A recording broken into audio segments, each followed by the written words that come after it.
정말 이런 말도 안 되는 되게 웃으실 수도 있는데 진돗개를 숭상하는 모시는 진돗개교 사건이라고 있었어요. 진돗개교. 네, 2014년에 이제 일어났던 일인데 2014년 8월 14일에 수상한 아동 실종 신고가 경찰에 접수가 돼요. 아들을 잃어버렸다라고 막 울어요. 어떤 엄마가 와서. 근데 그 아이를 어디서 언제 잃어버렸습니까? 라고 물어보니까 아이가 잃어버린 시점이 이미 한 달이 지난 거예요. 네. 그럼 그동안 신고 안 하고 뭐 했냐라고 물어보니까 내가 찾을 수 있을 거라고 생각했다라고 얘기하고 조금 수상한 얘기를 많이 해요. 그래서 경찰 입장에서도 단순 실종 사건은 아니겠다라는 생각으로 이 아이의 행방을 막 찾기 시작을 하거든요.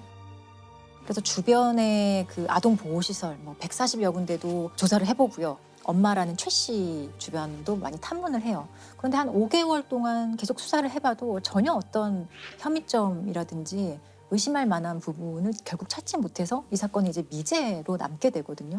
근데 미제로 남게 되었다가 2016년 2월에 이제 이 사건이 다시 이제 수면 위에 네. 떠오르게 되게 돼요. 왜 떠오르게 되나요? 당시에 2016년 2월에 그 미취학 아동인데 뭐 실종된 아이들을 좀 집중적으로 조사를 했다고 해요. 근데 그 과정에서 실종 신고된 이 사건이 다시 이제 경찰이 보게 되고 이거는 단순 실종 신고가 아니겠다라는 판단에서 다시 한번 조사를 하게 돼요. 조사하는 과정에서 이 엄마 최 씨가 아이가 실종했다고 하는 시점을 전후해서 한 15일치의 그 휴대전화 통화 내역을 보는데 이상하게 그 통화의 상대방들이 강서구의 한 다세대 주택에 다 살고 있는 사람들이었던 거예요. 너무 이상하잖아요. 네, 그래서 그 다세대 주택을 살펴봤더니 사람들이 공동체 생활을 하고 있는 것 같은데 특별히 어떤 범죄 혐의점은 바로 찾을 수 없는 것 같았어요. 근데 그러다가 그 단체에서 탈퇴했다는 사람 하나를 만나게 돼요. 그래서 어렵게 경찰이 이 사람을 설득을 해서 어떤 일이 있었는지 확인을 하게 되는데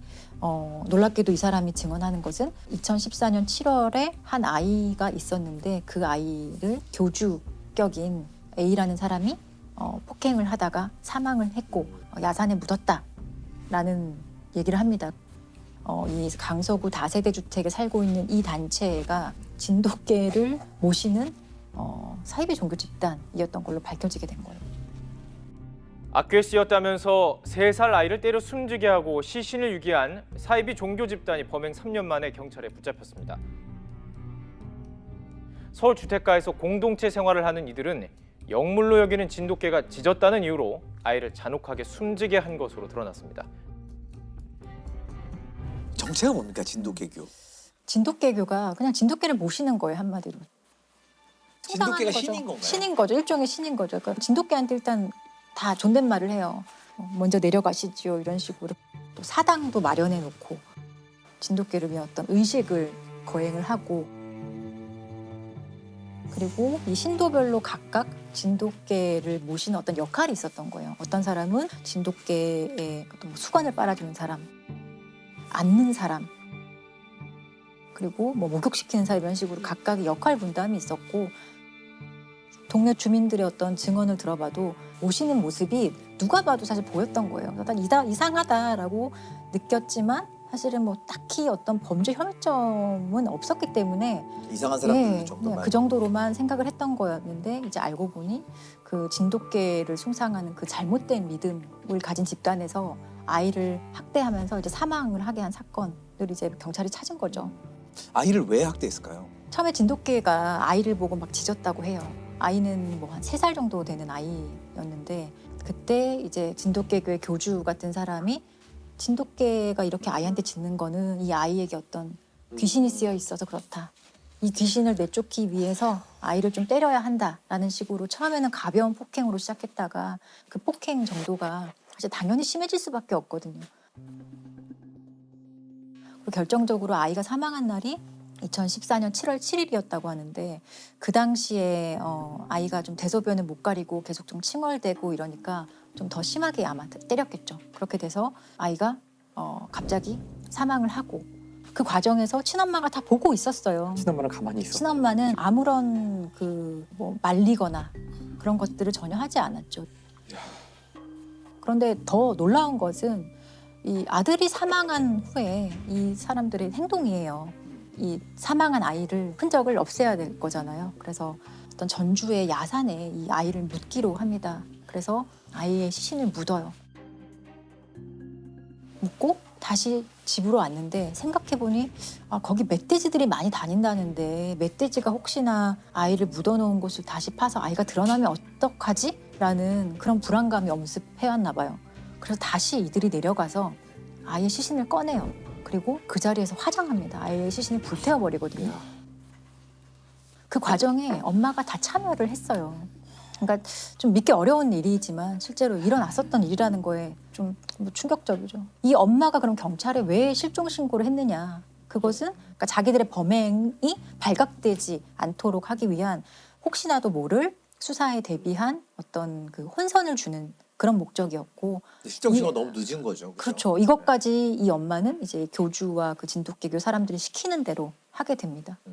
근데 이들 처벌 어떻게 받았나요? 그 엄마 최 씨는 이제 10년 형이 선고가 되고요. 아이를 직접적으로 이제 학대해서 사망하게 한 사람은 13년 형이 선고가 되고. 그러니까 죄 질에 비해서는 어떻게 보면 형이 좀 형량이 적은 편인 것 같습니다. 좀 가슴 아픈 얘기네요. 이게 이렇게 좀 호응행랑하잖아요. 이런 종교에 빠지는 심리가 뭘까요? 뭐 기본적으로 사실 사이비 종교에 빠지는 심리하고요. 사기 범죄에 속는 심리가 좀 유사한 메커니즘을 갖고 있어요. 앞서 음진리교 같은 경우 겉으로 뭐 의사라든지 전문직 성공한 사람이라 하더라도 외형적으로 그럴 뿐이지 이 사람들의 마음속에는 결핍이 있어요. 해소하지 못한 그런 심리적인 문제가 있거든요. 여기 두 번째 상황적 요인이 겹치게 됩니다. 예를 들자면 뭐 옴질리교 같은 경우는 일본의 95년 당시의 그 시대 상황이 있고 거기에 전반적인 삶에 대한 의미의 상실이라든지 뭔가 새로운 돌파구를 찾는다든지 여기에 세 번째 이러한 상황을 노리는 이 범죄자들, 사이비 종교의 교주나 혹은 사기 집단이나 아주 촘촘하게 짜여진 전략이 들어갑니다. 처음에는 그냥 베풀어요. 당신 힘들지, 내가 들어줄게 라든지 또는 그들이 갖고 있는 어떤 자존감, 낮은 부분들, 인정받고 싶은 욕구를 건드려주죠. 그러면서 그 다음에는 이제 외부와 차단을 시키죠. 다른 제3의 의견을 못 듣게 해요. 다른 사람의 조언이나 개입을 못하게 만들어버리고 그리고 나서 소위 말하는 본전 심리가 들어가는 거죠. 그때까지 내가 바친 게 있는데 만약에 여기서 당신이 중단하면은 다 날아가는 거야. 이 세 가지가 합쳐졌을 경우에 사실상 여기서 벗어나기가 쉽지가 않고요. 이 세 가지를 다 와해시켜야만 피를 막을 수가 있죠. 뭐 종교를 선택하는 것은 개인의 정말 어떤 신념이고 개인의 선택 문제이거든요. 네.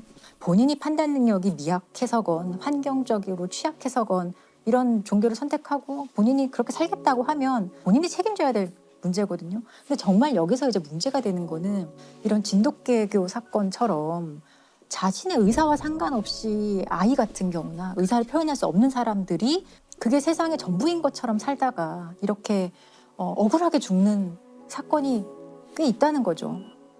사회적으로 이들에 대해서 다른 시각으로 바라봐 줄 필요가 있을 것 같아요. 그냥 그런 가족을 둔 부끄러운 사람이 아니라 이 사람들도 피해자들일 수 있다라는 생각이 좀 들었어요. 저는 알려지지 않은 돈에 관련된 이야기를 지하 경제에 관련된 범죄입니다. 지하 경제. 지하 경제라고 하면은 뭐 우리가 경제 흐름에서 공식적으로 드러나지 않는 어떤 경제 활동, 도박 이런 건가요? 그런 거죠. 도박. 도박. 마약, 도박, 돈 세탁. 사실 뭐 우리가 어디 뭐 미용실이나 식당 같은 데 갔는데 거기서 뭐 신용카드 말고 현금으로 결제해 주시면 감사합니다. 이것도 사실 뭐 규모가 크지 않고 너무 심각하게 보지 않아서 그렇지 지하 경제의 일부이긴 그러니까 하죠. 통계에 잡히지 않는 돈. 네네. 이죠. 그냥 지하 경제의 정의는 그렇습니다. 여기서 지하라는 거는 이제 이 용어를 만들 때는 분명히 비유의 의미였는데 그런데 제가 오늘 말씀드리려는 사건은요. 비유가 아니라 진짜로 돈이 땅 밑에 묻혀 있었던 그런 사건입니다. 바로 마늘밭 110억 은닉 사건. 어쨌든 이 범죄 수익 얘기인데요. 어떤 형제 얘기부터 시작을 해볼게요. 네네. 이 형제가 이제 도박 사이트를 개설을 한 거예요. 도박 사이트. 네. 그 형이 사이트를 개설을 하고요. 동생은 조직원을 모집하고 회원을 관리를 했습니다. 이 서버는 샌프란시스코에 두고 사무소는 중국에 두고 그리고 이제 한국의 호객들을 모아가지고 돈을 입금을 받으면 사이버 머니로 환전을 해주고 도박을 하게 합니다.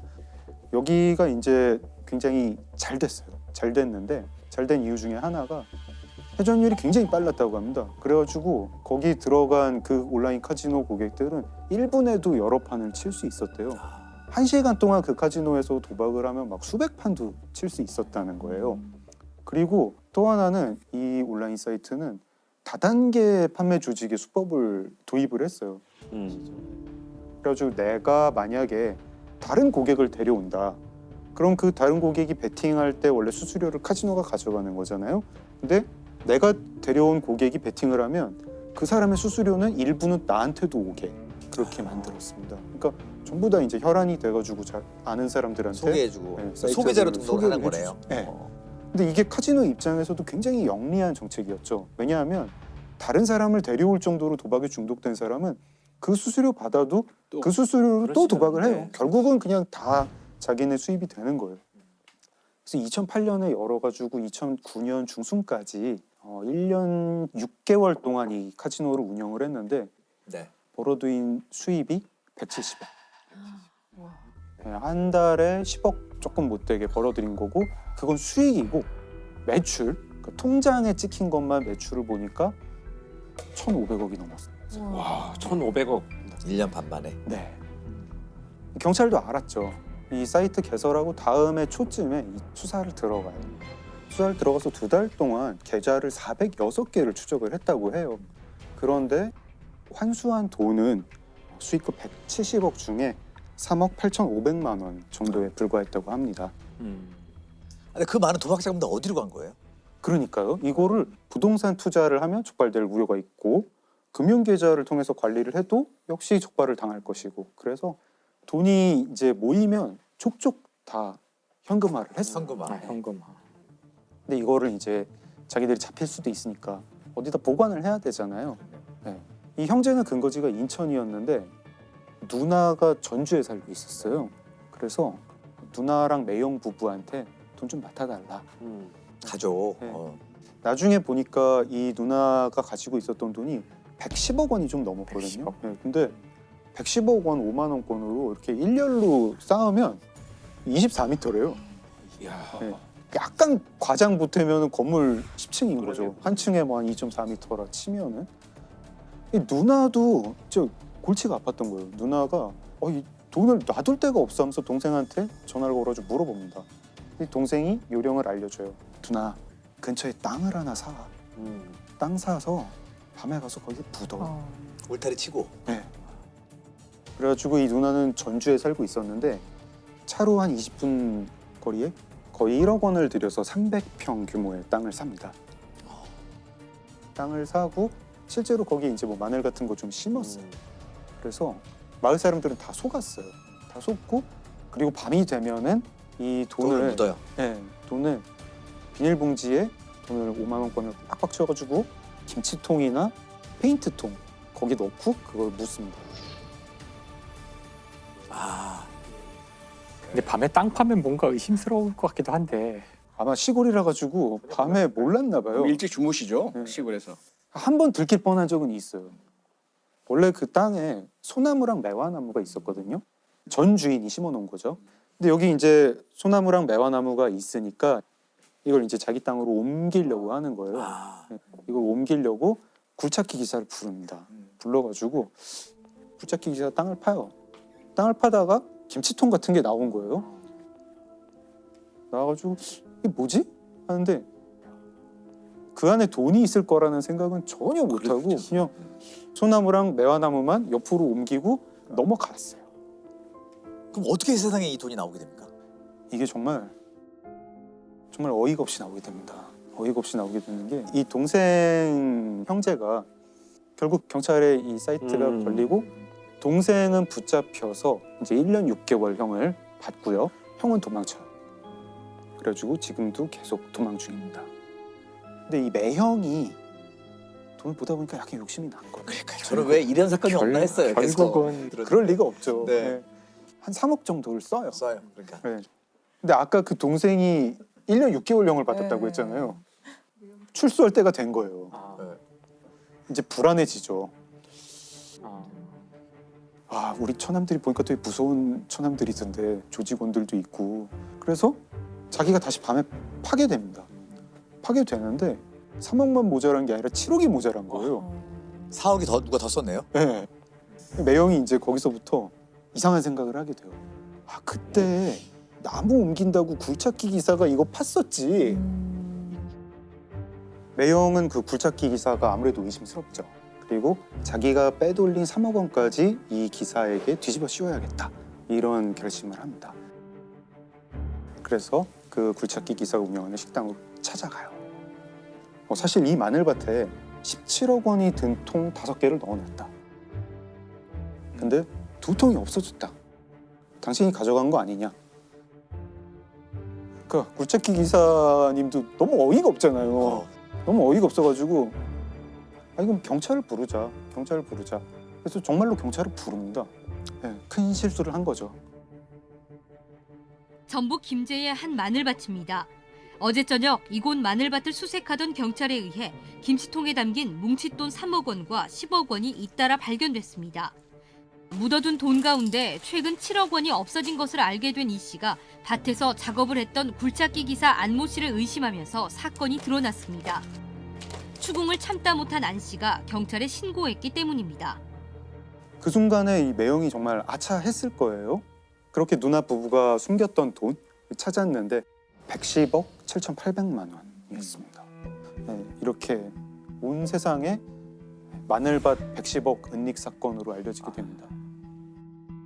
야, 결국 이 누나 부부 어떻게 됐나요? 이게 돈 전부 몰수하고 마늘밭도 몰수합니다. 아, 범죄 수익 은닉 규제에 관한 법률 위반. 그렇죠. 예. 범죄 수익은 국가가 모두 환수하는 게 원칙이고 그 누나는 이제 징역 1년에 집행유예 2년을 받았고 매형은 징역 1년 이렇게 받았다고 해요. 이게 마늘밭에서 그 110억 원이 나온 게 2011년이거든요. 네. 근데 5만 원권이 우리나라에서 발행된 게 2009년입니다. 2009년밖에 안 됐나요? 네네. 근데 2009년부터 2011년까지 국세청이나 한국은행이나 경제금융당국자들이 매우 궁금한 게 있었어요. 발행을 그렇게 많이 했는데 한국은행은 회수가 안 돼요. 이 5만 돈가 원권들이. 어디 갔지? 그렇죠. 네.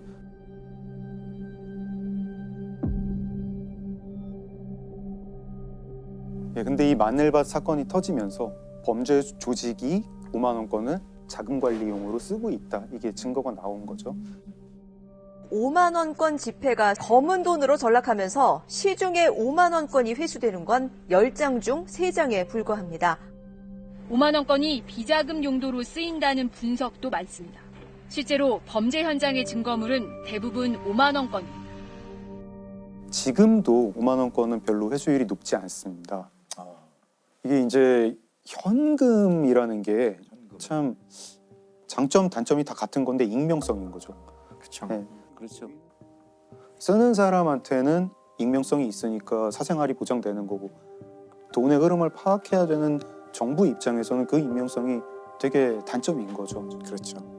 근데 이 지하 경제를 사소하게 봐서는 안 되는 게 결국은 어떤 사람이 세금을 만약에 현금을 통해서 덜 낸다. 세금 제대로 내는 사람이 손해를 본다는 의미입니다. 그렇죠. 네, 조세의 형평성이 무너지는 거죠. 그렇죠. 네, 건강한 사회 한 축이 투명한 경제 활동이라는 점 늘 명심해야 될 것 같습니다.